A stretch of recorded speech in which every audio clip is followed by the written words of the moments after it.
Have you ever met someone great who ruined it all because they wanted more? That's Macbeth. So Macbeth enters the play as a respected warrior, noble, brave, loyal. Scotland celebrates him, Duncan rewards him, and even enemies fear him. So this heroic reputation is built intentionally by Shakespeare so that his downfall, it feels tragic rather than deserved. Turning point begins with the three witches. उन्होंने बेचारे सीधे साधे लड़के को बिगाड़ा नहीं. Instead, they awaken a desire that was already present but dormant. So Macbeth gets excited about becoming king right away, which shows that he already had ambition hidden inside him, even though he seemed honorable on the outside. So Lady Macbeth's persuasion, it pushes him further to questions his manhood and courage. Yet the critical truth remains, he chooses the murder. His tragedy is rooted in will, not only in fate. So once he kills Duncan,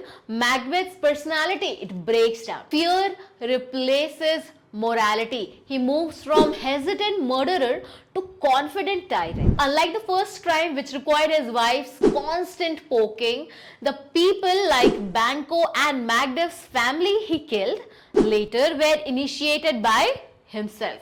He no longer seeks justification, he just needs security. Power turns into something he can't let go of, and he starts running on fear and doubt. So the crown he wanted so much, now it feels heavy, and he keeps it only by shedding more blood. Psychologically, guilt haunts him. The dagger vision and Banquo's ghost are not random supernatural things, they represent his collapsing conscience. So Macbeth gains the throne but loses sleep, peace, companionship, and purpose. Tragedy lies in the realization that everything he sacrificed, honor, love, loyalty, was for a prize he cannot enjoy. Yet he dies fighting. That is important. So in the end, Macbeth shows a small part of his old brave self again. He fights with courage even though he has long lost his sense of right and wrong. He refuses to surrender, rejecting humiliation even when defeat is for sure. So his death is not redemption, but it prevents him from becoming